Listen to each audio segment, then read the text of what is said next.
Hi everyone! We're in the home stretch. The first draft of your analytical research paper will be due on Wednesday of this week on both Carmen and WEX.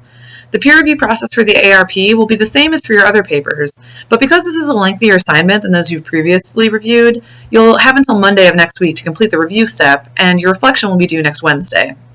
You'll still have only 8 hours to complete each review once you've started it though, so keep that in mind. Because the draft of your final paper is due this week's reading provides advice for organizing and shaping the fundamental elements of an academic paper, that is, the introduction, body paragraphs, and conclusion. As you read, pay special attention to the author's advice on crafting body paragraphs and the role of these paragraphs in unfolding and shaping the logic of your argument within a paper. Most of you had some room for improvement in your SSI papers when it came to breaking your argument down into paragraphs and managing the transitions between paragraphs, so this part of the discussion should be helpful to you. The fundamental aspects of strong paragraphs discussed in this chapter are unity and development, so make sure you read that section of the chapter carefully and understand what the authors mean by these terms. You'll also want to pay attention to the discussion of the way transition words and phrases, both at the beginnings of paragraphs and within paragraphs, can be used to make the logical links between your sentences and paragraphs more explicit, making the thread of your argument clearer and easier to follow. Transition words and phrases are often almost invisible to us as we read, but they play a very important role in organizing and shaping academic writing.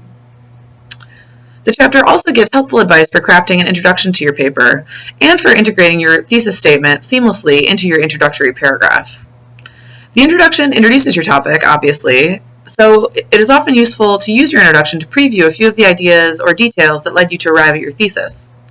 As the author suggests, it is not always necessary or possible to state your thesis in its full complexity in the first paragraph of your paper, but your introductory paragraph should nevertheless include some version of your thesis.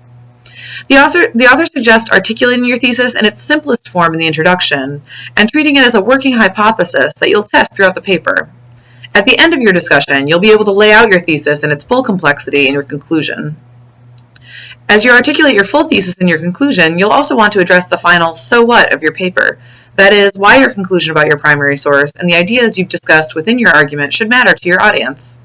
The most important ideas to note in this part of the discussion are the concepts of culmination and send-off, which describe the two functions your conclusion must accomplish within your paper. After reading this chapter, you'll post about aspects of the chapter that you found particularly interesting, clarifying, helpful, confusing, or perhaps even counter to what you've previously been taught about writing and structuring a paper in the discussion thread labeled Thoughts on Chapter 9.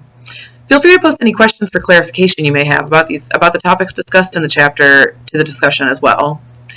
Good luck with your assignment this week, and I'm looking forward to reading your ARP papers.